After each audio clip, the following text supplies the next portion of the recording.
is still a kiss. A sigh is just a sigh. The fundamental things apply as time goes by.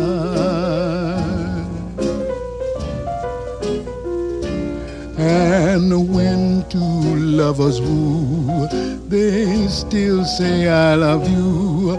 On that you can rely. No matter what the future brings as time goes by.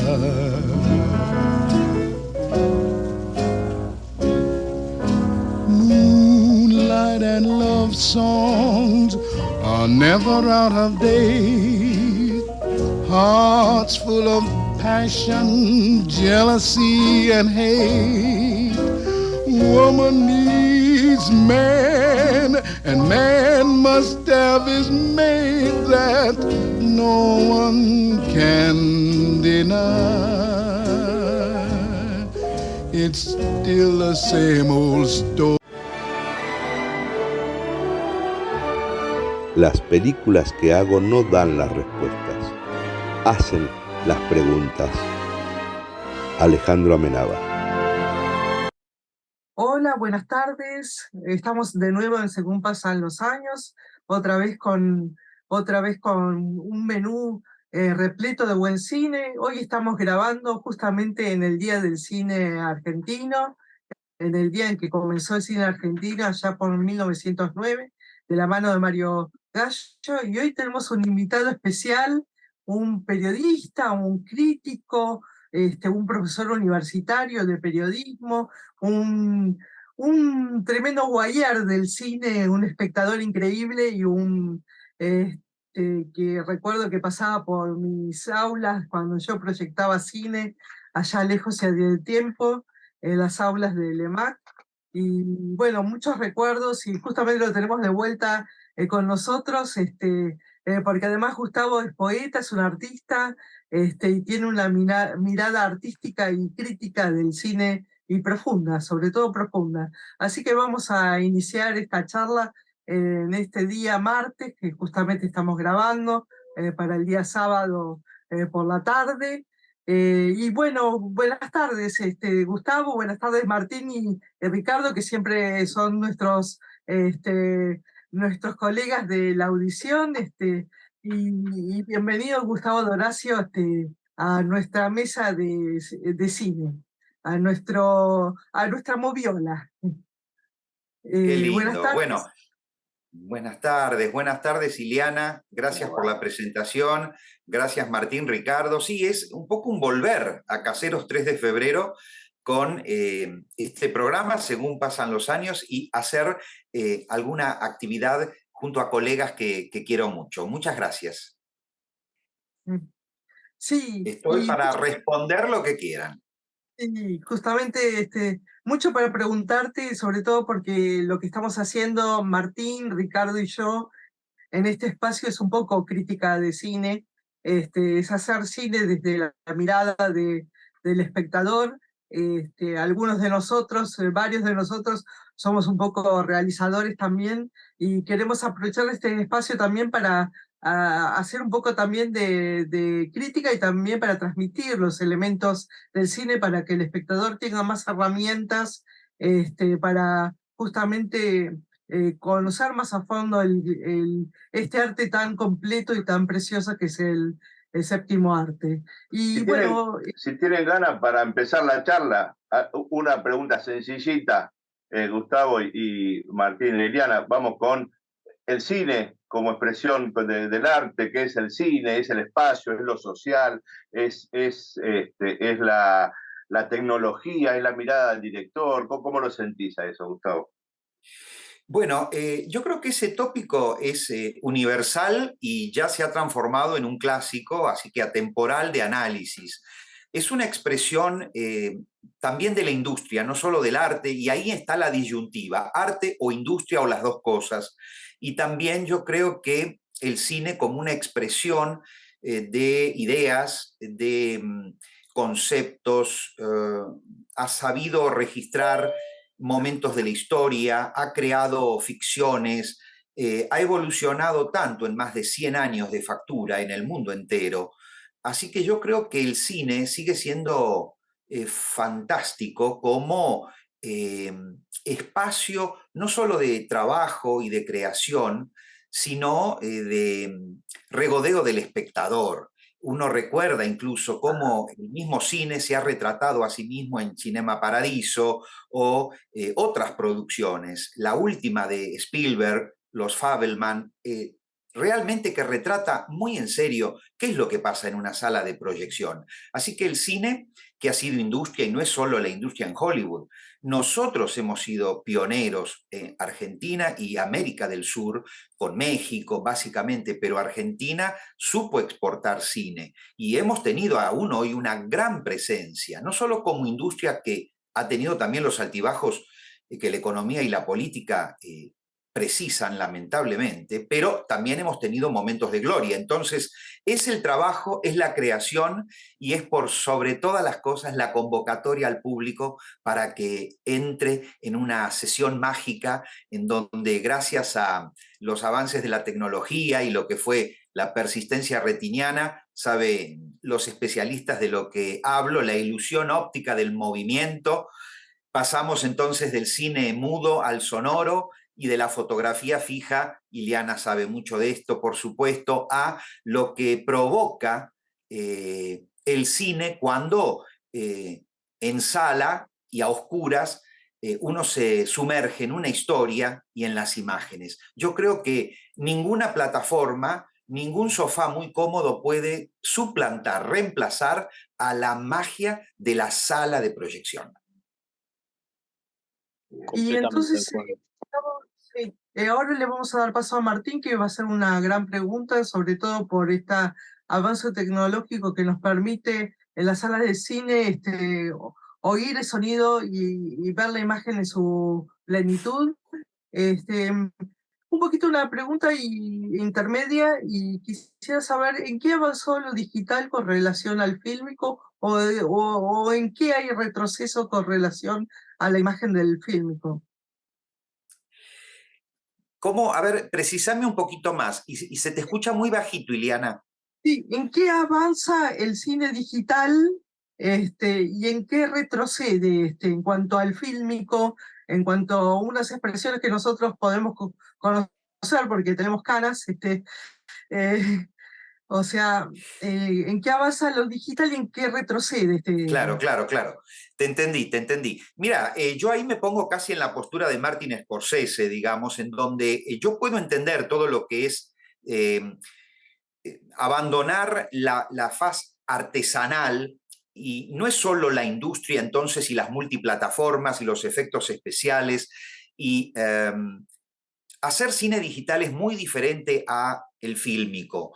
Básicamente creo que en todos los patrones de edición y de montaje y una mística que aún sigue teniendo el cine. Y lo nombro Scorsese porque es uno de los que más ha batallado, y otros también, por favor, otros directores o cineastas, respecto de el valor histórico que tiene continuar con lo fílmico, adaptado, por supuesto, a los nuevos mecanismos, la nueva manera del negocio del espectáculo y el entretenimiento, pero lo que es la parte de trabajo de tantos técnicos, yo diría que justamente nos debemos alejar un poquito de cierta matriz que va a dar una única identidad. Me parece que lo digital, como pasa con las producciones que hacen, no solo desde Netflix, sino otras empresas que están trabajando, determinan un menú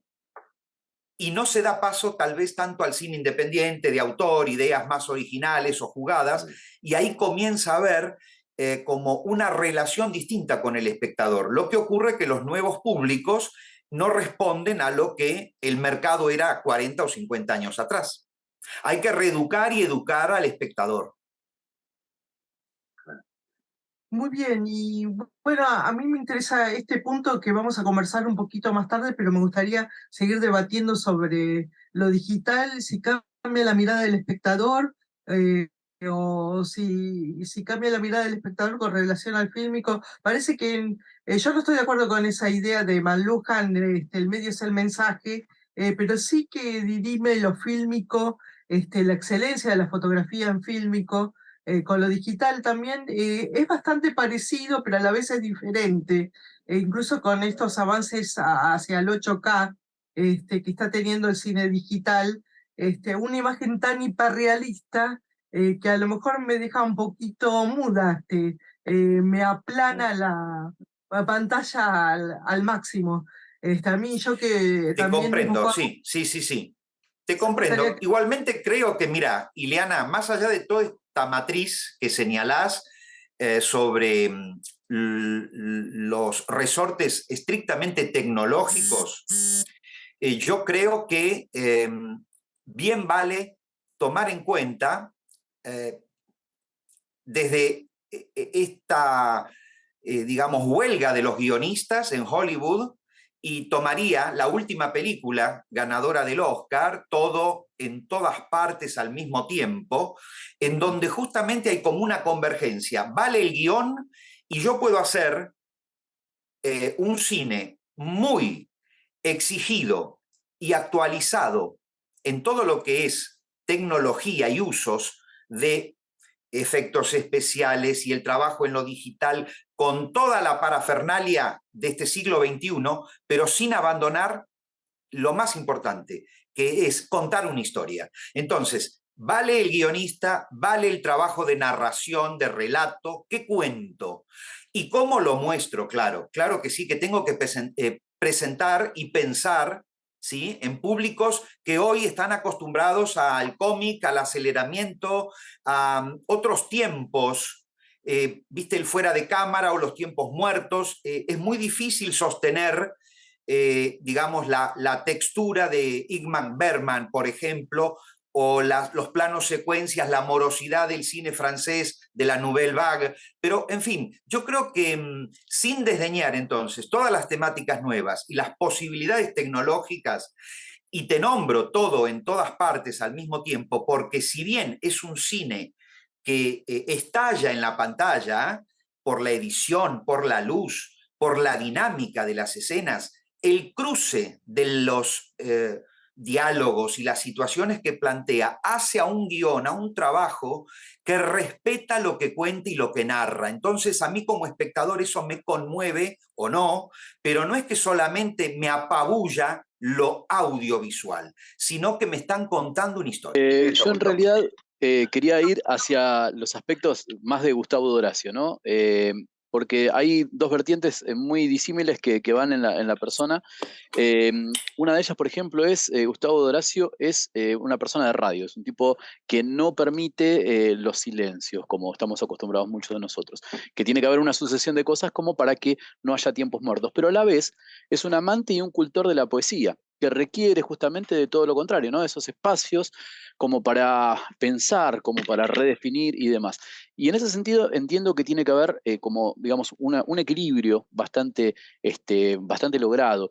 Y en ese sentido te quería preguntar, y en parte lo estás respondiendo con lo que decías acerca de las historias y la nueva tecnología, es en qué punto más o menos se puede converger como para que una historia sea lo suficientemente, digamos, que cautive, pero que a la vez no se pierda todo esto, ¿no? Siempre pensando, por ejemplo, en estos nuevos lenguajes que sobre todo manejan los jóvenes. Gracias, Martín. Bueno, para mí es muy interesante porque mi formación es ecléctica y he ido mutando. Entonces, del periodismo, sí, bueno, paso a la gráfica, a la radio, escribo, pienso, leo, estudio, doy clases, me formo como docente, trabajo 36 años en 3 de febrero, pero no me quedo solo en el periodismo, sino que trato de hurgar e indagar en otros espacios, pero siempre me gana la comunicación o el arte. Y lo que vos preguntás sobre la literatura, bueno, en definitiva lo que es cine, y podría pensar en la poesía, como puedo pensar en otros géneros y otros lenguajes, está siempre el tema del conflicto, las ideas. ¿Qué es lo que presento? Y desde la poesía, claro, el silencio y lo que uno busca sobre el ritmo, lo que cuenta y cómo. Bueno, el cine es igual, y hay que ver con qué recursos trabajo, pero yo hablé por ahí con pocos silencios para aprovechar mucho el tiempo, pero soy un hombre que gusta del silencio, muchísimo, y me parece que los creativos necesitamos de soledad y silencio. Después haces un trabajo colectivo y el cine es un arte colectivo, porque ahí confluyen muchos técnicos, muchos artesanos, necesitas del fotógrafo, de la vestuarista, del escenógrafo, del guionista, los actores, los que hacen hoy efectos especiales, montaje o edición, etcétera, etcétera. Y yo como poeta busco conmover, emocionar, pero no todo, porque aún hoy me siguen preguntando. Yo empecé a escribir poesía en el año 1989, siglo pasado. Entonces todos creen que todo lo que yo cuento me pasa a mí. No necesariamente, no necesariamente. Muchas cosas son absolutamente fabulaciones, ¿no? Yo nunca creería demasiado en un escritor y en los periodistas tampoco, porque sabemos crear y recrear. Entonces, no estoy diciendo que no haya datos reales y que no haya géneros y momentos de objetividad casi plena, pero desde mi subjetividad también invento, creo, ¿no? Sí, Pensaba un poco en el cine, Ile, no sé cómo lo ven ustedes también, Martín. Hay cierto espectador que le interesa mucho cuando es algo, pensaba un poco esto con la literatura, de cuando es algo basado en hechos reales o no, ¿sí? O ficción.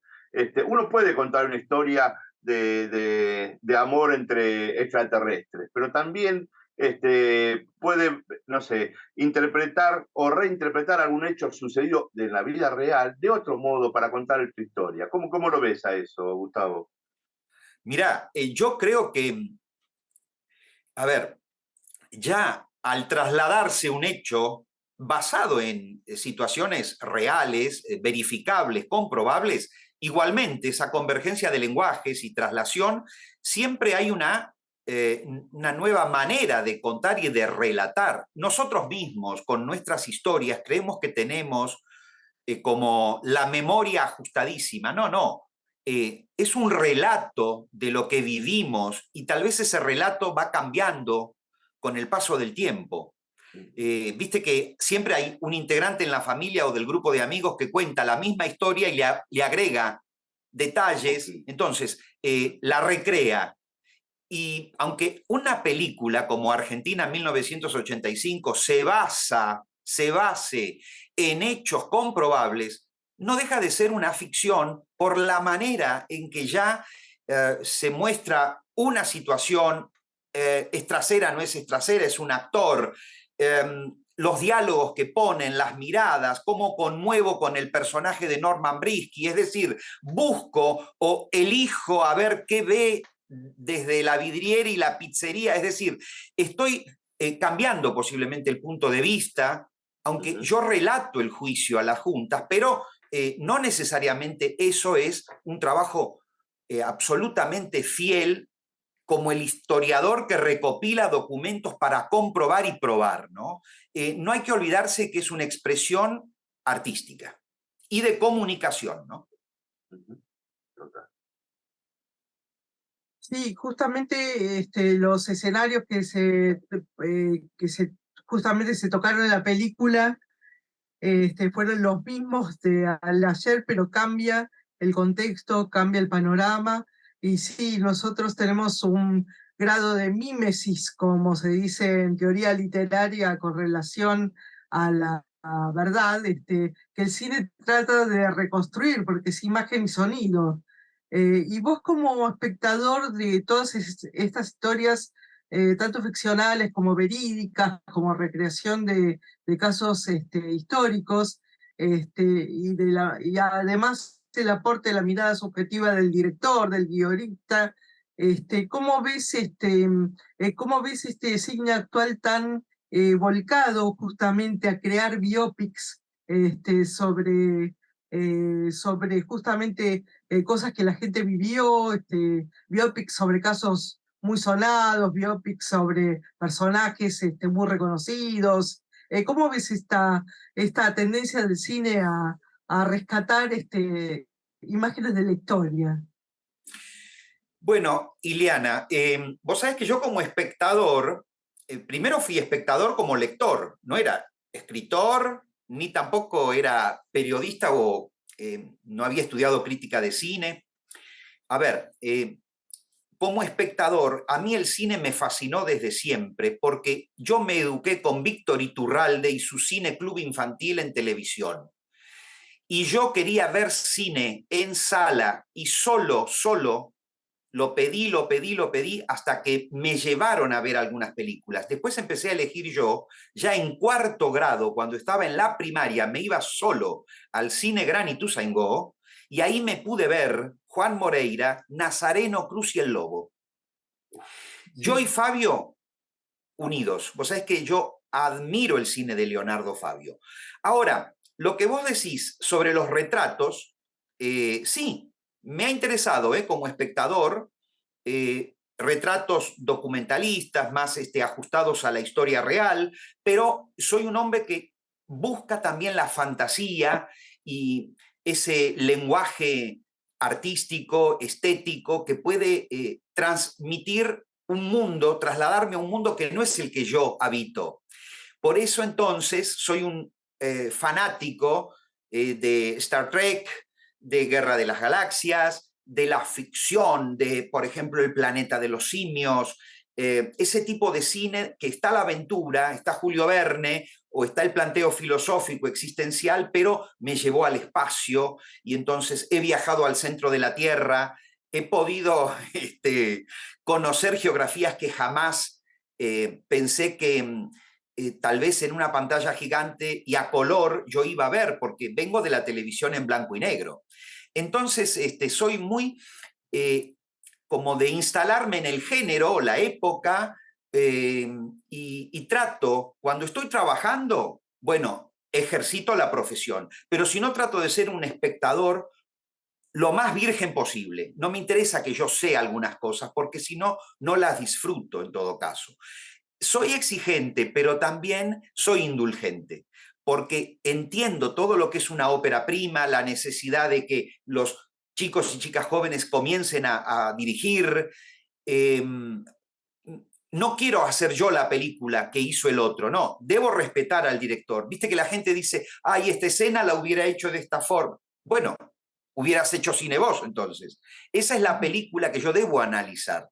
Y el espectador, yo creo que claro, mucha televisión ha consumido últimamente, mucho cómics, mucho cine de superhéroe, y de pronto está poco entrenado en otro tipo de historias y de tiempos, películas chiquitas, de cámara o corales, con mini historias, y yo creo que ahí tenemos una deuda sobre cómo formamos a los espectadores, aquí y en el mundo, te diría. No todo es la parafernalia de Indiana Jones, ¿viste? Y la cosa loca de carrera, de Misión Imposible o Rápido y Furioso. Hay otro cine que late y que pide, no digo permiso, pero pide que lo veamos. Sí, y justamente y ahora cómo se cruza el espectador como el crítico de cine, ¿qué elegís a la hora de hacer una reseña cinematográfica? Bueno, vos elegís tus películas, los medios te eligen el material, vos a la hora de reseñar, por ejemplo, en este caso, según pasan los años, tenés la libertad de elegir su material, pero en el caso tuyo, a lo mejor que dependés de otros medios, ¿cómo te manejás con el crítico? O sea, vos como crítico de cine y con lo que se está viendo actualmente. Bueno, vi mucho cine de otras épocas cuando estudié, porque no existía la videocasetera, no había, Ileana, no existía internet. Hoy en día yo me quiero ver un incunable, una película pionera, suponete, y la encuentro en YouTube. Pero bueno, uno iba a la Cinemateca, los ciclos de la Leopoldo Lugones, el Lorange, en fin, el Lorca, el Cosmos 70, para ver cine soviético. Yo que creé espacios y cineclubes y que pude dar Potemkin, tiempos modernos, que pude, qué sé yo, reestrenar de algún modo El bebé de Rosmarie, no sé. que inicié un ciclo de cine en la Fundación del Banco Cooperativo de Caseros cuando existía, y yo les armé 2 años el Cine Club y pude dar con entrevistas a Sergio Renán y a Mario Benedetti a los 10 años de su estreno La Tregua, justo que el próximo año cumple 50 años La Tregua, con Ana María Picchio y el querido Héctor Alterio, que se volvieron a unir este año. Alterio se está despidiendo de los escenarios con más de 90, 93 creo, tiene 94 años.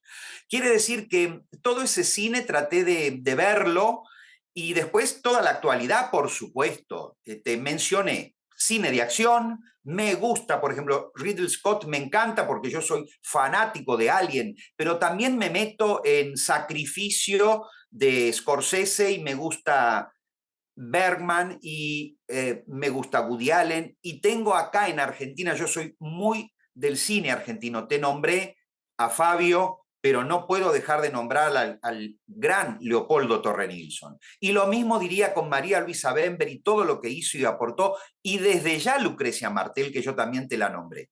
Y ahora Cifrón, digamos, que yo, no porque esté en Hollywood y haya hecho una película que funciona como cine de género, que a mí me gusta, creo que él ha hecho también otros aportes. Y así cantidad de hombres, te nombré al propio Fabio, y mujeres que en el cine argentino han dado mucho, pero no solo como directoras o vestuaristas, como actrices, como guionistas. Pienso en la productora Lita Stantic, todo lo que han luchado. Isabel Sarli y el propio Armando Bo en contra de la censura en los años duros, dificilísimos para estrenar. Vos sabés, Ileana, que uno de los ciclos que yo más recuerdo de lo que pude hacer fue cuando termina la dictadura y asume el doctor Alfonsín una fundación. Yo presento un proyecto, la Fundación Plural, año 86-87, y hago El cine que no se vio, un ciclo que rescataba películas argentinas y extranjeras cortadas, censuradas o no estrenadas directamente, y le dimos cabida a todo un cine que no se había visto, con el asesoramiento de Manuel Antín y el querido Salvador Samaritano. Esa gente fue la que me enseñó. Yo trabajé mucho, incluso 2 años en el suplemento de Clarín, en lo que es espectáculos, con Rómulo Berruti y con Morelli. Después se tomaban el whiskycito en función privada en Canal 7, cuando hacían función privada los sábados, ¿no? Así que yo he sido un tipo que hizo como un pasaje enorme por el cine, pero no solo eso, ¿no? Y entonces me formé y trato de acercar a la gente siempre también lo distinto, lo nuevo. Por eso puedo decir que hemos tenido gente que se la jugó en el sentido desde lo estético, como Jorge Polaco, por ejemplo, aquí en Argentina, buscando contar, narrar historias o de outsider, de marginales, no sé, pienso... y en el mundo también, ¿no? Ahora, que soy un tipo clásico, que por ejemplo se ha vuelto cada vez más romántico, y adoro la película, por ejemplo, Breve Encuentro, David Lean, año 1945, yo veo mucho cine en blanco y negro, ni hablar del neorrealismo italiano, que, te imaginas, Gustavo D'Orazio, yo vivo pensando en La Strada, Fellini, pienso en Milagro en Milán, Vittorio De Sica, y conozco mucho de ese cine. Como la música, yo soy Ennio Morricone también, yo soy Nino Rota de alguna manera. Todas las mañanas me meto esa música casi como un loco para decir, bueno, eso es lo que me sostiene. A mí me ha hecho muy bien el cine. Por supuesto la literatura, el periodismo, pero el cine es pura magia. E inicié a mi hijo, a los 3 años ya lo senté en una butaca para ver una película, Godzilla, me acuerdo. Desde ese momento hasta hoy, mi hijo es un cinéfilo, y mi esposa me dijo en su momento, pero ese chico, ¿cómo se va a portar con 3 años en el cine, en la sala de cine? Se portó impecable. El chico fue educado para ver todo, y con él disfruté desde los cambios que se dieron con Pixar hasta llegar ahora con el cine de animación computada. Entonces, Toy Story para acá. Y él me motivó a ver 1000 cosas que si no, viste, no tenés un chiquito en la familia, ¿cómo haces? Pero bueno, ese es mi itinerario, Ileana y queridos Ricardo y Martín. Gustavo, antes de que nos vayamos al corte, si les parece bien, chicos, porque en breve nos alcanza el tiempo, quería hacerte una pregunta sencilla, dejarla abierta, si querés, para cuando volvemos, y tiene que ver con, vos hablabas de el cine argentino de Torre Nilsson, de Fabio, y esas historias que se iban desgranando, quizás a la europea, ¿no? Y en ese sentido, más allá de los grandes éxitos que ha tenido, como por ejemplo Argentina en 1985 u otros tantos que han sido, digamos, han tenido un cartel muy grande. ¿Cómo ves el cine argentino, la economía del cine argentino en general, actualmente, ¿no? ¿Querés que te responda después de la pausa? Me parece. ¿Les parece bien? Seguimos con Gustavo Genial. Drace. Muchas gracias. Vamos. Una historia debe tener un comienzo, un medio y un fin, pero no necesariamente en ese orden. Jean-Luc Godard. Según pasan los años, con Iliana Gómez Gavinosa.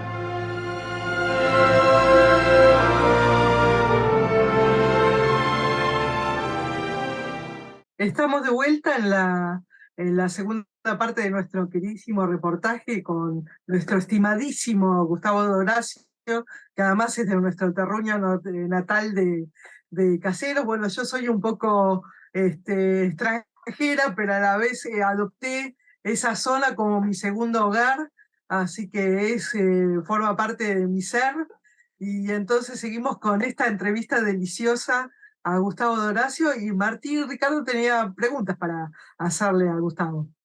Sí, particularmente antes del cierre nos habíamos ido un poquito y charlábamos acerca de esto de la historia del cine nacional y que, insisto, que hablabas de Fabio, hablabas de Torre Nilsson, y quería tu opinión acerca del cine argentino ahora en su conjunto, ¿no? ¿Cómo lo ves? Perfecto. Bueno, yo soy extranjero también, porque nací en Castelar, pero llegué a 3 de febrero, Casero, Ciudadela, en 1984, así que hace mucho tiempo y me gusta seguir aquí. Bueno, claro, cuando digo esto, seguir aquí, el cine argentino es lo que me permite seguir siendo yo, es mi identidad, por eso yo soy un tipo que ama el cine argentino. Desde mucho antes de Torre Nilsson y de Fabio, porque me encanta lo que hizo, digamos, Lucas de Mare. Estudié y me gustó y veía con mi madre las tardes de cine argentino en la televisión, cuando no habían tantos canales, ni plataformas, ni internet, nada. Entonces nos veíamos Mercado de Abasto, Pepe Arias, y yo aprendí Nini Marshall, el cine romántico, las comedias blancas, Zuli Moreno, es decir, un cine que también traía actores y actrices para filmar aquí, Arturo de Córdoba, los exiliados españoles por el franquismo que vinieron a trabajar aquí, es decir, todo ese cine y el compromiso, ¿no? Prisioneros de la Tierra, Los Isleros, un cine que retrata en los 40 y 50 Sandrini, las comedias familiares, románticas, y después empieza a haber otro tipo de posibilidad en los 60, en los 70. Soy un tipo que le gusta el cine, no solo de Nilsson, de Tiner, sino que en los 70 hay un cine como Quebracho, Patagonia Rebelde, digamos, hay compromiso también social, político. Y el cine entonces siguió su evolución, siempre se apoyó la industria, con a veces algunos recortes, con censura, tuvimos muchos golpes de Estado, entonces el cine siempre, bueno, ¿qué muestra, qué vehiculiza? Gente que la peleó mucho, como Armando Bo, Torre Nilsson y otros que decían no a la censura de material extranjero como de films de aquí de nuestro país. Y entonces Martín y Ricardo, Iliana, uno fue viendo otro tipo de cine que también era importante. A veces se lo critica mucho a Enrique Carreras, pero el cine que hacía Enrique Carreras llevaba gente a las salas, estaban atestadas de público, uno puede hacer una valoración o ser crítico y decir eso no me gustó, perfecto. El tema es entender que tienen que coexistir distintos autores y autoras, por supuesto, cada vez más mujeres haciendo muy buen cine, hablo de Lucrecia Martel, y pienso, por supuesto, en María Luisa Bember, la propia Lita Stantic, y así fui viendo mucho cine y creo que todos los jóvenes, porque no puedo olvidarme de lo que significó Aristarain, Tiempo de revancha, Un lugar en el mundo, Últimos días de la víctima, de Sanso, autores, actores, guiones, historias. Entonces pienso en también Hugo del Carril dirigiendo cine, pienso en Subiela, hombres y mujeres que nos han legado materiales maravillosos. ¿Cómo no emocionarse ante todo el cine de Renano, de María Luisa Bember? Cuando yo veo en María Luisa una estética maravillosa, traerlo a Mastroianni a filmar aquí, traer, digamos, a Julie Christie para hacer nada más y nada menos que Miss Mary. Y entonces todos los chicos nuevos y chicas, porque está la Universidad del Cine y están formándose centenares todos los años de nuevos cineastas, necesitan trabajar. No puedo olvidar a Pino Solanas. Entonces yo quiero escindir a veces ciertas cuestiones que, como van en desmedro, porque cómo fue como funcionario político, él fue un artista. Yo lo tengo que analizar desde lo que nos legó, pero como documentalista, hasta el exilio de Gardel. Es decir, y ahí te puedo nombrar a todos los nuevos, dije Cifrón, pero ¿por qué no? Por supuesto Campanella y su hermosa película, El secreto de sus ojos, que emociona, ¿no? Y uno piensa en Darín, un hombre que ahora está haciendo para Netflix El Eternauta, y pienso que otros se fueron a España después de haber recibido nosotros por el franquismo. ¿Cuántos se exiliaron después de los 70? Entonces, de aquí fueron a España Alterio y después otra camada, digo, ¿no? Marilina Ross, y trabajaron allí. Y bueno, hay reciprocidad, intercambios. El cine tiene que conectar al mundo.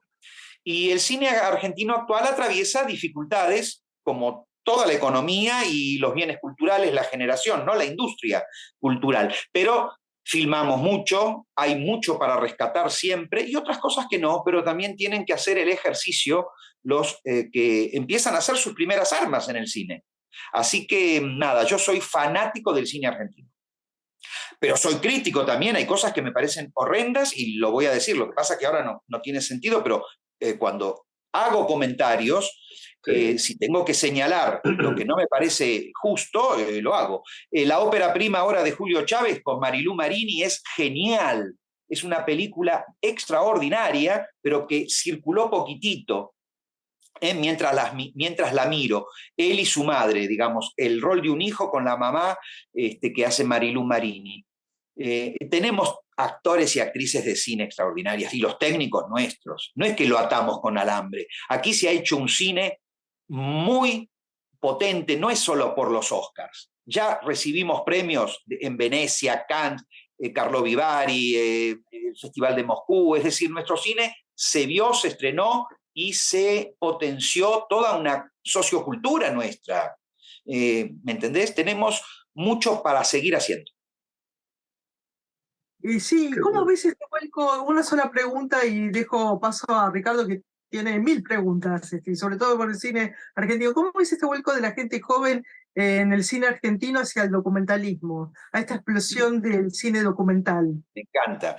Me parece que es el retrato de la historia de la vida privada o no, social, política, íntima. Yo he visto cosas extraordinarias, pero no solo desde los retratos que pudieron aún estar vigentes y rescatados, porque ahí tiene que haber inversión para que no se deterioren los materiales. Yo pienso en la escuela del noroeste, digamos, de cine, Santa Fe, todo lo que tenemos con los pueblos aborígenes, es decir, hay retratos. Pienso en Prelorán. ¿Quién se acuerda de Jorge Prelorán y su cine antropológico, que yo lo rescaté y di cantidades de películas con Graciela Tacchini, quien hizo toda la historiografía de ese hombre de cine? Es decir, tenemos muchas vertientes y creo que el documentalismo está funcionando muy bien, con más o menos ficción a veces, y después registros documentales muy interesantes sobre hechos puntuales, ¿no? Pienso que Pino Solana ahí también hizo bastante, y los chicos y chicas jóvenes hacen retratos de familia, disfuncionalidad, nuevos géneros, sexualidad, violencia, todas las nuevas temáticas, adicciones, locura, suicidio, marginalidad. Yo veo que hay cosas muy bien logradas. Y otras que pueden no interesar, bueno, pero hay que respetar, yo creo, que el trabajo de los autores. Sí, incluso hay cine documental sobre los artes visuales, por ejemplo, sobre artes Sí, como cinearte, sí, sí, cómo no. no solamente cinearte, videopoesía, videoarte, Videopoesía. un poquito de apertura hacia el cine experimental. En un momento hubo un brote mayor que vivimos ahora hacia el cine experimental. Claro. Sí, sí, incluso de convergencia de lenguajes y de disciplinas artísticas que se pueden filmar. Totalmente de acuerdo estoy. Hay que hacer todo lo que se te ocurra, en 3 dimensiones, no 2, quiero filmar en blanco y negro, quiero hacer cine mudo hoy. Pensá en cómo se hizo la última apuesta de La Flauta Mágica en el Colón, que se hizo con una estética de Buster Keaton y de cine mudo. No era la ópera tradicional la apuesta, era todo con mapping en las pantallas. Yo soy un tipo que está a favor de la experimentación y que también los nuevos lenguajes ganen, conquisten a nuevos públicos. Bueno, Qué bueno. Justamente Ricardo. Sí, sí. Quería, Gustavo, para conocer un poquitito, te estamos reconociendo como un espíritu inquieto, que anduviste en varias, abrevando en varias disciplinas, fuiste docente, periodista, poeta, ¿no? Escritor. Estaba pensando hicimos un derrotero de tu recorrido, tu carrera, estuvimos por el cine en blanco y negro, estamos con los grandes obras, digamos, que representan la historia del cine, del séptimo arte, pero quería traerte al hoy o quizás al mañana. Estoy seguro, estoy convencido de que tenés proyectos ahí en mente dando vueltas y me gustaría que nos comuniques un poquito acerca de ellos. Bueno, mira, Ricky, acá ellos dos me conocen mucho, mucho. Nos vemos poco, pero sabemos un poco, sí, el origen y la evolución o la involución, la transformación. Uno es cambiante, ¿no? Y siempre en el campo de la comunicación y hago lo poquito que sé. De lo que no sé o no estoy preparado, yo no hablo. Esto con Ileana lo armamos un montón de intercambios, digo, para centralizar los tópicos, ver incluso esto, ¿no? Llegar a este presente. Sí, estoy retirado de muchas actividades, pero ingresado a otras, como esto de experimentar con el arte digital, luego más el teatro, ahora hago unas performances en un tributo que se hace en Buenos Aires por 7º año, es el ciclo lorquiano, se cumplen 125 del nacimiento de Federico García Lorca, es la 3ª, 4ª vez que participo, esta vez con un material muy interesante. Entonces, en junio voy a estar en un teatrito que se llama Tole Tole, y ahí hacemos el ciclo lorquiano. Vengo de dar charlas y seminarios sobre escritura. Era muy significativo hacer esta entrevista hoy y estoy muy dedicado al periodismo cultural en las redes sociales. Quiero transformar un poco el trabajo, Ricardo. El Instagram creo que también puede ser algo más que imágenes y fotografías, puede ser palabra, texto. Y entonces me entretengo y creo cosas y dicto seminarios y estoy con el teatro, suponete, la poesía, la narración oral. Eso es lo que hago ahora. El diario de Adán y Eva. De leer. ¿Querés dar el Instagram? Los diarios de Adán y Eva, claro, eso lo hice 2 años y el año pasado hice Apasionados, que eran relaciones de autores, hombres, mujeres, como pareja en la vida real y también ambos llevando su derrotero como literatos, ¿no? Sí, haciendo de todo un poco. Ricky, me estabas por preguntar. No, te quería decir si querés dar el Instagram, así nos acercamos sí, cómo no. de las redes. Claro, sí, por supuesto. Yo tengo un apellido italiano que tiene un apóstrofo y una O mayúscula, pero eso yo lo deseché porque me trajo muchos problemas. Entonces, la gente no sabe qué es eso, esa separación. Bueno, entonces se escribe todo junto, Gustavo Doracio, con Z, punto. Y ahí me encuentran en Twitter, yo soy tuitero, 27 años, me encanta tuitear. Y bueno, en Instagram también. Yo posteo mucho arte, palabras, la literatura es fundamental, Ileana lo sabe, su madre, que la amo, la bella y querida escritora y persona, mujer, para mí, Kelly Gavinoser es genial, alguien que ha leído mi poesía y ha interpretado muy bien lo que he querido decir, nada más. Y estoy, Martín y Ricardo, un poco retirado de otras actividades por temas de salud, no de edad tanto, pero la voy peleando con algunas cuestiones y trato de no quedarme. Igualmente no me creo nada, soy un nadie, soy uno que labura y que piensa nada más y que le gusta compartir. Entonces, mis clases, yo trabajé muchos años, 33, 34 años en docencia universitaria y en la propia municipalidad de 3 de febrero, me retiré de la radio y nada, hay siempre proyectos y propuestas. Y Gustavo siempre eludiendo, me llaman el Nicolino Loche. Me dice, sos Loche, ¿eh? La esquivás todo el tiempo, ¿viste, Nicolino? Y a todos les digo, no, más adelante, no, después, pero no porque me hago desear. No sé si no tengo más ganas. Ileana me convenció, ¿viste? Y entonces acepté y estoy feliz. Ahora me olvido de todo, los dolores, los tratamientos, todo. Y nada, trato de escribir, de vivir y de pensar. Yo creo que el aporte mío ha sido ese, ayudar a pensar un poco y respetar la libertad justamente de expresión, de disenso. Es fundamental. Yo busqué ser libre y tengo que dar libertad a otros. Bien, bien, bien, bien.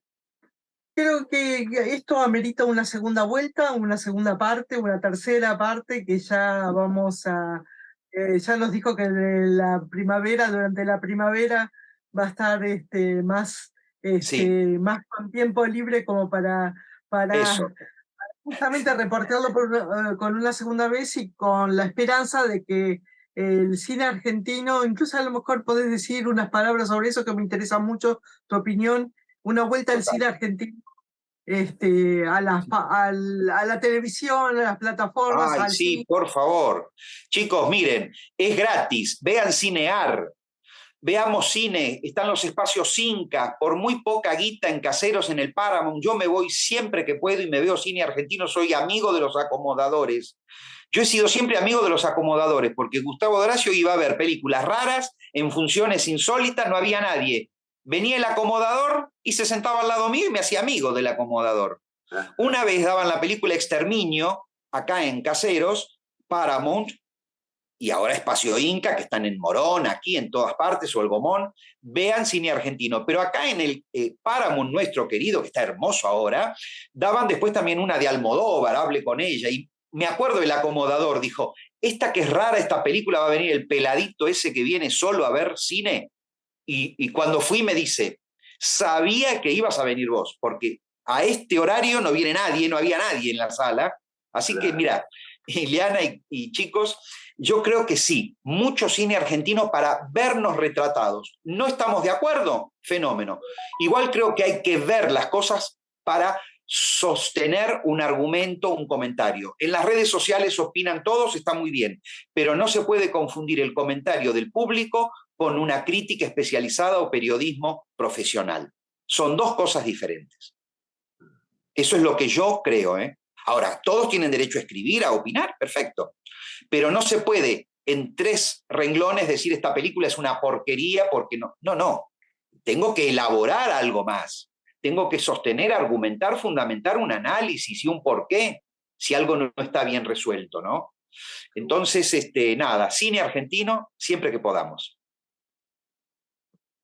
Sí, un gusto y hacemos un cierre de esta hermosísima entrevista con una promesa de una segunda y una tercera parte, porque hay mucho que charlar con Gustavo Horacio a lo largo del tiempo y a lo largo de según pasan los años, así que a lo mejor Me tenemos encanta, unas me encanta. vacaciones. Sí. Y según pasan los años, bueno, maravillosa, Casablanca, acá ustedes, este ciclo, Ileana, te felicito, Martín, Ricardo, ya los quiero, ya los tengo incluidos en mis afectos. Vean cine argentino, La Tregua está por cumplir 50 años. Y 2 películas que yo recomiendo muchísimo, perdón que puse la mano, pero quise sacar la lapicera, vean Un día muy particular con Sofía Loren y Marcello Mastroianni, Héctor Escola, vean La edad de la inocencia, Martin Scorsese. Mis recomendaciones, entonces.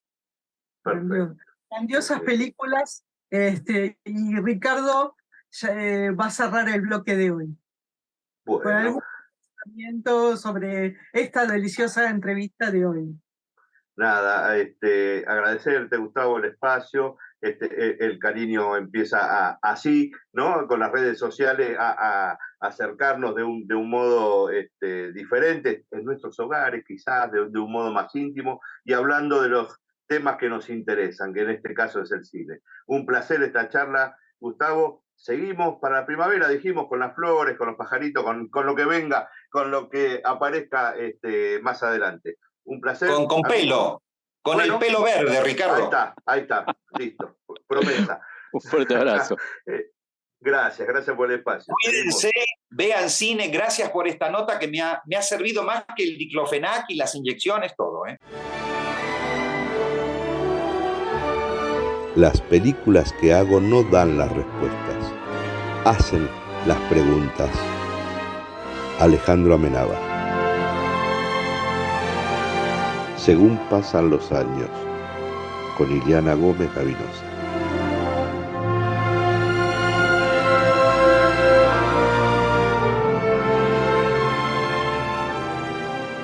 Hola, buenas tardes. Seguimos con la tercera parte de nuestro programa Según pasan los años.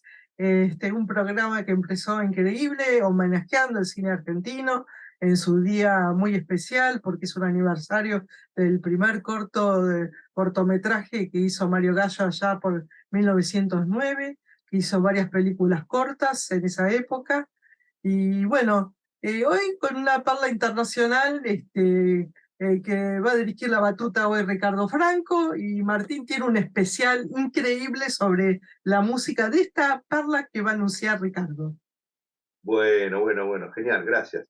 Y vamos a seguir un poquito con el género del terror. Si ustedes quieren, a ver, ahora les voy a preguntar qué les parece a ustedes, porque si es terror, si es suspenso, si es algo de drama, esta película, si engloba un poco de todo, que estamos hablando de esta obra, para mí, fundamental de Stanley Kubrick, que es El Resplandor, ¿sí? The Shining, filmada allá, estrenada por el 13 de junio, estamos próximos a la fecha de estreno de 1980. El guión lo trabajó un poco con Stephen King, quien no estuvo muy de acuerdo en el resultado final, y Diane Johnson, Stanley Kubrick generó esta obra, si ustedes quieren, única, irrepetible, con tantas capas, tantas posibles lecturas de la obra, que se escribió mucho al respecto. Hay cortos, la hija de Kubrick tiene un documental donde retrata las filmaciones de estos meses de grabación, la obsesión que tenía Kubrick con el libreto, cómo se iba reescribiendo escena por escena sobre la marcha. Y ahí lo teníamos a Jack Nicholson como Jack Torrance, que era el principal protagonista de esta película. Su esposa era Shelley Duvall, se acuerdan que era Wendy Torrance, y ellos tenían al hijo Danny Torrance, que era Danny Lloyd, con esa especie de condición, con un don, si ustedes querían, que era tener el resplandor. Esta especie de comunicación telepática, con esta posibilidad de ver el futuro o el pasado, tener ciertas conexiones con otros planos disponibles a nuestro alrededor, al menos para nosotros no tan accesibles. Él tenía un vínculo especial con el jefe de cocina, que era Dick Halloran en la película, interpretado por este músico, cantante, que era Crotter Scatman. Este actor de algún modo reconoce otro par, si ustedes quieren, en Danny Lloyd, con este resplandor, ¿sí? Esta comunicación más allá de las palabras, en otro plano, donde prevalecía quizás la sensibilidad de estos personajes.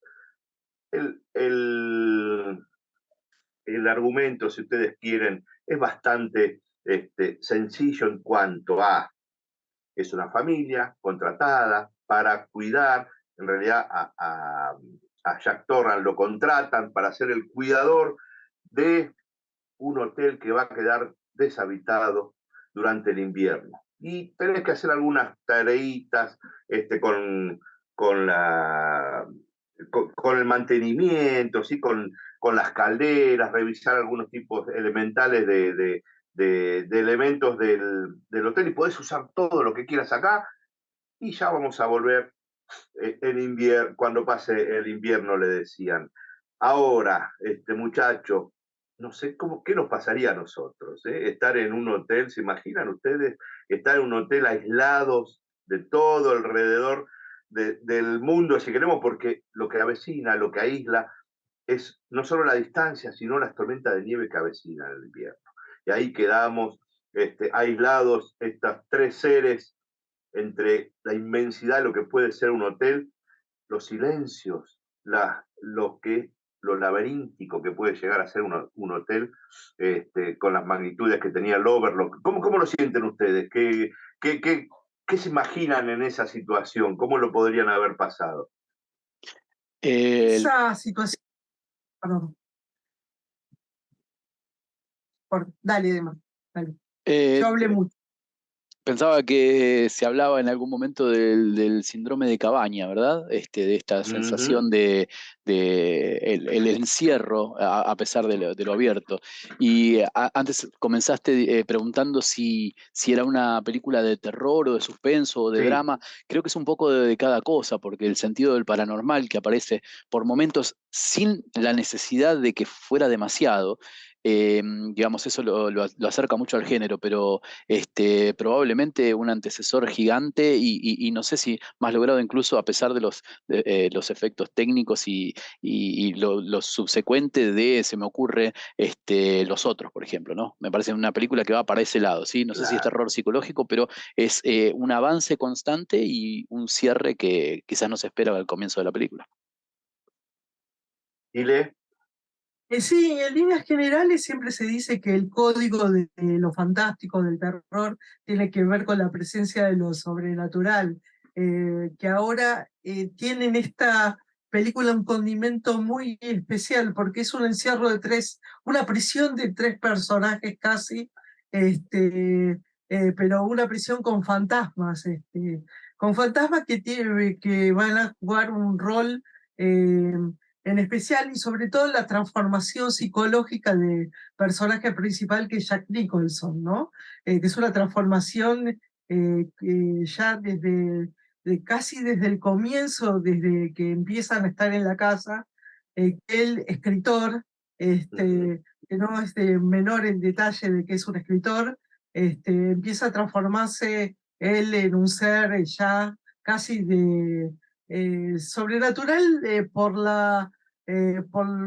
lo monstruoso, por la monstruosidad psicológica que él asume, que va asumiendo y que llega un poquito hacia ese final tan terrible. Y lo interesante es cómo juega el dentro y el afuera, el laberinto de afuera con el interior de ese gran hotel donde hay de todo, que parece lo cubierta de Star Trek, donde todo el mundo se sirve de todo, tienen un poquito la vía libre para tener de todo y no tienen nada.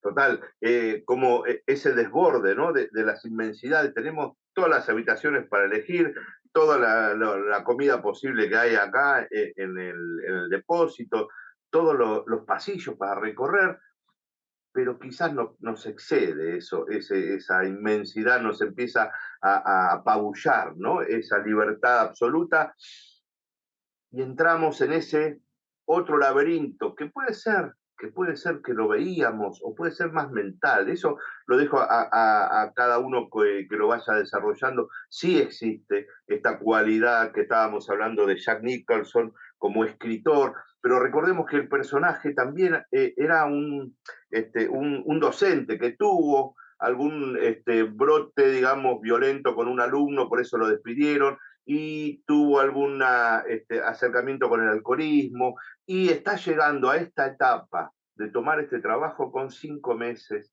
de abstinencia, ¿sí? una perlita. Barry Nelson es el actor que interpreta a Eduardo Ullman, que es el encargado, el que lo toma, ¿sí?, por el trabajo a, a Jack Torrance. Le hace la entrevista, si ustedes recuerdan, en una oficina. Hubo estudios, acérquense si les interesa, la parte del hotel como personaje, porque no es solo paredes y decorado donde recorren los personajes, sino que es un personaje más el hotel. Y se supone que haciendo el recorrido posible que hizo Jack Torrance para tener esa entrevista de trabajo en la oficina, es una ventana imposible, no debería dar afuera. Fíjense si quieren hacer ese jueguito interno. Y ahí este muchacho, decíamos que es el conserje Barry Nelson, que como actor, ¿saben quién fue? En 1954, si mal no recuerdo, fue el primer intérprete de James Bond para la televisión. ¿Sí? Este muchacho hizo una versión de Casino Royale, que era la obra que había salido en el año anterior, el libro anterior, el año anterior, con Peter Lorre y Linda Christian. Hizo para la CBS, la Paramount y la CBS compraron los derechos, hicieron una adaptación para televisión, para el show Clímax de esta obra de Ian Fleming de James Bond. ¿Qué pasó? Lo hicieron un poquito al estilo americano. No, era Jimmy Bond, no era inglés, y tenía algunas licencias, digamos, de esta interpretación, si se quieren acercar a verla, muy distinto a lo que podríamos llegar a considerar hoy una película de James Bond. Bueno, sucede, a ver, si ustedes recuerdan escenas históricas de esta película, hay en esta oficina, cuando lo entrevistan a Jack Torrance para el trabajo, le dicen que hubo un suceso desgraciado hace 10 años atrás de un conserje, alguien que anterior a él, que tomó este puesto de trabajo, de David Grady se llamaba, que asesinó a sus hijas, a su familia, y luego se asesinó él en ese mismo hotel. Había sucedido algo extraño. Y Jack dice, no te preocupes, que esto no va a pasar nada conmigo, y no va a pasar nada de esto, que lo manejo preciso, este espacio libre, este espacio en silencio para escribir. Él se quería dedicar a las letras y tomar rienda en este sentido para empezar a tomar otro destino, ya salir de la docencia y ponerse en su rol de escritor. Escenas icónicas. Me vienen varias. La apertura inicial, si ustedes recuerdan, fue tomada con un helicóptero, desarrollando un paneo sobre el camino que va recorriendo un automóvil hasta este overlook, que era la entrevista de Jack, muy, muy inquietante, ¿sí? Generaba un aislamiento hacia este desconocido paraje donde estamos llegando. Se supone que Stephen King en un hotel hacía breve tiempo atrás había tomado unas vacaciones con su mujer y sus hijas, y ese hotel estaba en este periodo de aislamiento. Decía que comían con quizás solos en el salón comedor, con las sillas dadas vuelta, que iban al bar y estaba solamente el barman, y presenciaron este tipo de aislamiento. No sé, Ilie, ¿querés comentar algo acerca de la fotografía, de la dirección, que es tan icónica? Así vamos desarrollando un poquitito el tema. Sí, es muy interesante y muy especial la dirección de fotografía. En primer lugar, hay que hablar de la iluminación, porque justamente el código del cine de terror desde hace mucho tiempo que el cine de terror empezó con una clave expresionista de claroscuros fuertes. Justamente tenemos un desarrollo de todas las escenas de terror en clave alta, digamos, con los ambientes bien iluminados, cosa contraria al código clásico del código de terror, de los cimientos del cine de terror, desde la Correcto. primera película de terror que fue Nosferatu, y justamente tenemos espacios totalmente amplios, totalmente iluminados, en clave alta. Las apariciones incluso se dan en medio de la iluminación, ¿no? Traspuesta con un código expresionista, salvo al final, pero no voy a spoilear el final, donde hay una escena donde termina la película en un ambiente totalmente nocturno. Ahí sí, la película va creciendo y descendiendo a una clave baja, pero casi al final, ¿no? Durante toda la película estamos trabajando con ambientes súper iluminados, cosa que ya dije que era muy inusual en el cine de género.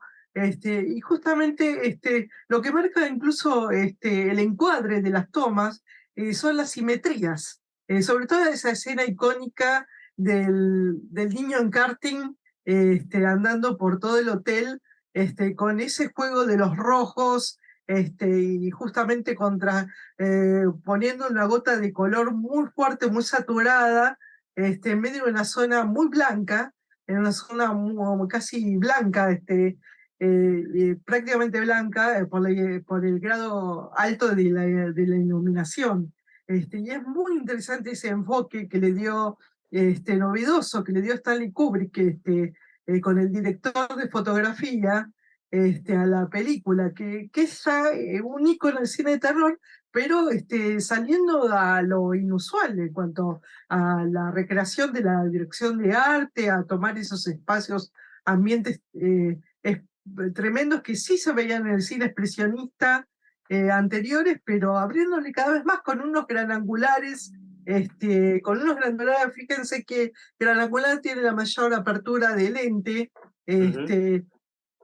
puede llegar a la distorsión, y como que hasta los rostros se ven con una ligera ampliación de lente, que hay cierta deformación, un toque así siniestro que le da escena en clave alta, esa escena en clave alta, y ese niño andando por karting en ese laberinto simétrico que es la mansión, que justamente que es concomitante con ese laberinto de afuera, eh, y que la casa es un laberinto, es espaciosa, totalmente iluminada, como dije, y que los personajes se mueven en ese ambiente todo el tiempo. Y que hay algunas horas de pasaje, como lugar de estudio que él elige para escribir su futura novela, este, pero en general es una concepción muy inusual, del cine de terror. Y sin embargo logra al máximo lo siniestro, lo caótico de la mente de los personajes en medio de esa clave alta. Hay algo notable. Había salido hace muy poquito, el equipo, digamos, que se terminó llamando Steadicam. Entonces, Kubrick lo contrata al mismo creador de que es Garry Brown, para que intente filmar algo de esta persecución que hablabas de cuando Danny Torrance va en el triciclo recorriendo los pasillos del Overlook, del hotel. Si lo hacen, si dibujan el plano del Overlook cuando va desarrollando estos virajes a la derecha y a la izquierda, van a ver que aparecen en distintos lugares. No es algo lógico el desarrollo de las paredes en el hotel, donde quizás debería volver al mismo lugar y no lo hace. Así que bueno, si quieren investigar un poquitito eso. Juega con la colorimetría en el rojo y en el verde. Está sucediendo algo cuando hay un rojo, está sucediendo otra cosa cuando hay un verde, y esta contraposición de colores va variando los personajes. La Steadicam la trajo para hacer este traveling de persecución detrás de Danny, pero la utilizó casi en el 70% de la filmación. Le gustó tanto ese acercamiento medio inestable de los personajes a Kubrick que lo utilizó muchísimo. Hay algo siniestro, si ustedes quieren, que habla Dani con Halloran acerca de la habitación 237, muy emblemática. En este tipo de narración fue cambiado un poquito el número del libro, pero ahí se oculta algo que descúbranlo de algún modo si quieren acercarse. Algo lindo que podríamos descubrir un poco de la mano de Martín es la música. ¿Qué te parece, Martín, acerca de la música en esta película, en El Resplandor? Encantado. Me gustaría agregar que una de las cuestiones que me parece muy significativa es que el hotel que hablabas como si era un personaje dentro de la historia, ¿verdad? Si uno hace una traducción antojadiza de Overlook, tendría que decir que es pasar por alto. Ahora, si uno diese vuelta y dijera look over, justamente significa revisar, ¿no? Entonces estos vuelos de pájaro de los que hablabas, este helicóptero que incluso también en algún momento en la parte laberíntica también muestra una posibilidad de dónde están las personas en el laberinto, es una analogía, ¿no? Por en qué lugar están también los personajes. Creo que ya desde ahí se está trabajando esta posibilidad de ir escondiendo un poquito parte de la trama ahí, ¿no? Y me decías de la música, sí, la cuestión que tiene la música es muy particular. Ya en Kubrick en general es muy particular el lugar que ocupa la música. Pero justamente en The Shining hay una cuestión que Kubrick reserva, o sea, Kubrick en realidad cuando habla con el editor de sonido, le va a decir qué música él preferiría que estuviera y en qué partes más o menos le parece que coincide. Fanático de Bela Bartók, por ejemplo, de Krzysztof Penderecki, ¿sí? Y entonces le va a sugerir que estuvieran en determinados espacios. Pero resulta ser que el editor musical, quien es Gordon Steinford, es el personaje principal quizás en cuanto acomoda esto, porque él toma ya obras prefijadas y las acomoda en los tiempos que tiene que ver con el metraje de la película, ¿verdad? Entonces, incluso llaman al editor de video para que en algunos casos amplíe o recorte el metraje para que sean exactas las partes, digamos, que tienen que ver con la música. Se utiliza el sistema que seguramente lo podrá amplificar mucho mejor Ile, que tiene que ver con un lenguaje llamado Mickey Mousing, ¿sí? Se conoce así porque ya cuando comienza el tema de la música, en las primeras ediciones de películas, por ejemplo, uno puede escuchar a un Mickey Mouse que va caminando y cada vez que pega un puñetazo suena un platillo, por ejemplo, o una vaca que camina y cada vez que da un paso se escucha un redoblar de un tambor. Bueno, esa sincronía es la que se utiliza en toda la película, no solamente con lo que tiene que ver con lo prefijado de Bartók y de Penderecki, sino también con los agregados de Wendy Carlos, que Wendy Carlos es una compositora que estaba utilizando para la cuestión de la cinematografía un instrumento que era desconocido hasta ese momento, que es un sintetizador, que por ejemplo utilizaron los Beatles, y mucho de la música, siempre terminamos hablando de alguna forma del rock progresivo, pero toda esa etapa de búsqueda de los fines de los años 60 y comienzos de los 70, tiene que ver con la inclusión de nuevos instrumentos. El otro día, por ejemplo, hablábamos del theremin, que ya se había utilizado en la película de Hitchcock, de la que habíamos hablado. Bueno, aquí está la inclusión del sintetizador Moog, o Moog, como usted quiera, y lo que tiene esta posibilidad, digamos, una posibilidad de sonidos nunca antes escuchados, y que quizás tenían una distonía con lo que la gente percibía habitualmente en una película. Entonces, ¿qué pasa? El agregado de estas planchas sonoras hacía que ya era como si la vista se cambiase de eje, digamos, ¿no? Como si todo sonara raro. Probablemente con el gran angular del que habla Ileana también en la cuestión visual, pero en el sonido, el agregado de este Moog, lo que hace es generar esta situación de incomodidad, ¿no? Que no se termina de entender exactamente qué es lo que está sucediendo, y esto sirve mucho para los pasos de una escena a la otra, por ejemplo. ¿Con qué me quedé para que disfrutemos? Con uno de los temas que probablemente más simbolizan la película, que es algo de los años 30. En realidad realidad no me atrevería a decir un error, probablemente sea algo buscado, conceptual, pero hay algo muy puntual que sucede que refiere al año 1921 y no quiero adelantar demasiado, pero la música utilizada es de los años 30, ¿sí? La música puntualmente es música de grandes orquestas, ¿sí? Y el tema es de 1934, pero lo que me encantaría compartir con ustedes justamente es esta Medianoche, las estrellas y tú, ¿sí? Sería el nombre de este bellísimo tema de Harry Wood, como le decía, en 1934, que tiene mucho que ver con la trama, y en esta compilación probablemente se cuenta un poco cuál es el rol que cumple la música en general en todo lo que sería Kubrick y puntualmente en esta película que es realmente, la participación de la música es fundamental. Así que lo podemos dejar correr a continuación si les parece.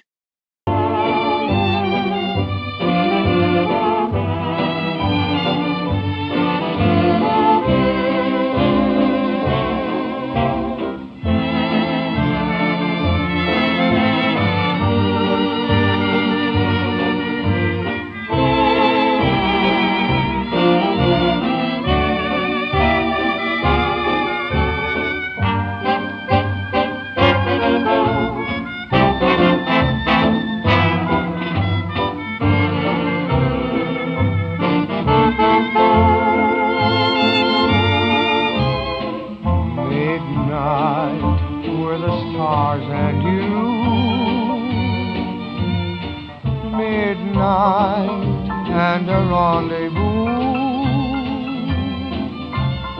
Your eyes held a message tender, saying I surrender all my love to you.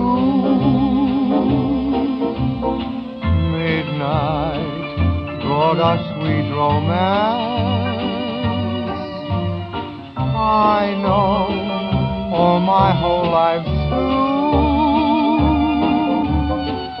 I'll be remembering you, whatever else I do.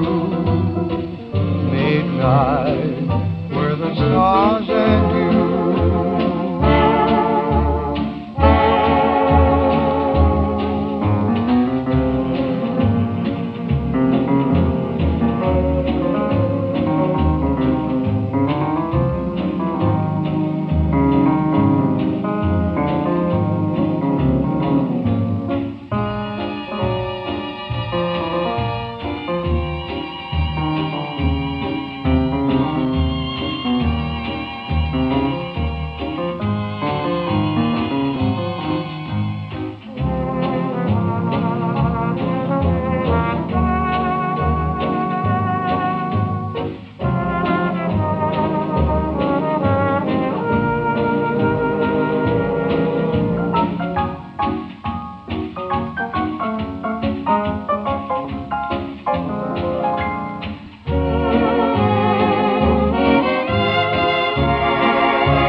Cabe recordar que un tiempito atrás de El Resplandor se filmó El Exorcista y Kubrick le había dicho que no a esa película, que quería hacer otra cosa, que después, bueno, se habrá querido, se habrá arrepentido de un modo, pero también que le había dicho que no al Exorcista para hacer el cura, se me escapa el personaje del Exorcista, fue Jack Nicholson, que también le había dicho que no, y en esta aceptaron hacer este género de terror, terror psicológico. ¿Quién será el Minotauro en este laberinto del personaje, del Overlook? Está sucediendo algo en varios planos, ¿sí? Danny, que es el que tiene el resplandor, este shining, esta condición de tener vínculos extrasensoriales con otros planos, tiene un amigo imaginario que se llama Tony, Tony se expresa a través del dedo que le habla, y Tony le va de algún modo develando, acercándole ideas de lo que está por suceder a Dani, y Dani es el vínculo con Halloran, con lo que está sucediendo con la madre. Hay algo en Dani que se está jugando muy, muy especial. Recordemos que hubo una segunda parte, Doctor Sleep, que se filmó creo que en el 2016, por ahí, que viene a ser como una evolución de esta historia con Dani ya de 30 y tantos años, con nada. Es otra historia, ¿sí? Pero evoca, se basan en esta película de Kubrick para traer algunas imágenes. Ready Player One de Spielberg le dedicó un espacio importante a esta obra de Kubrick de Resplandor, trayéndolo en su película última, y hubo una reinterpretación de la obra de él mismo, de Stephen King, en 1997, con un suceso desigual, digamos, con la obra de Kubrick. Algunos dicen que supera el libro, otros que no tanto. Bueno, nada, acérquense. Está en el libro récord de Guinness por la repetición de escenas. La escena de Halloran con Dani cuando están haciendo esto de que se reconocen como iguales, como pares, y la escena de Wendy con Jack con Wendy con un bat en la escalera, y la discusión con Jack que van teniendo ahí. Terrible escena que se está develando quizá lo sustancial de la trama. Acérquense a verla, disfrútenla.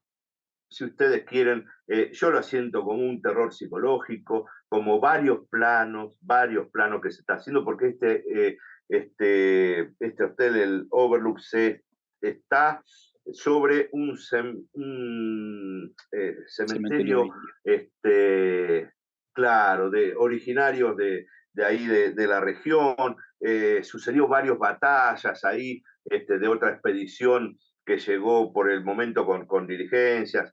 Hubo quizás una tierra ensangrentada y ahí se eligió este hotel, que para mí es un personaje más y esconde muchos misterios.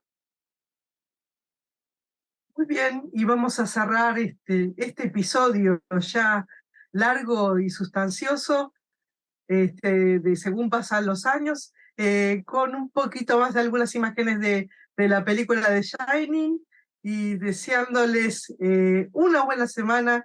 Nos reencontramos la semana que viene en el mismo canal, en la misma hora, cuando Martín Linares, Ricardo Franco y yo, Ileana Gómez Gavinosa, les digamos luz, cámara, acción.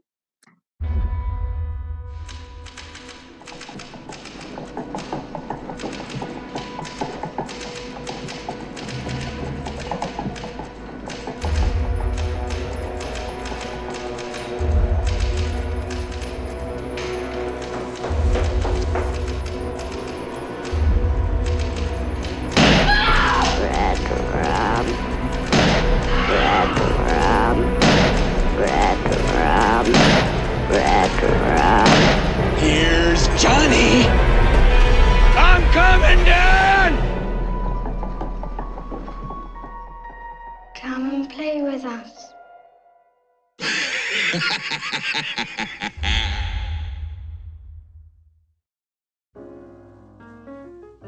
Nos volveremos a encontrar la semana que viene en este mismo medio, en este mismo canal, cuando Martín Linares, Ricardo Franco e Ileana Gómez Gavinosa, quien les habla, digamos luz, cámara, acción.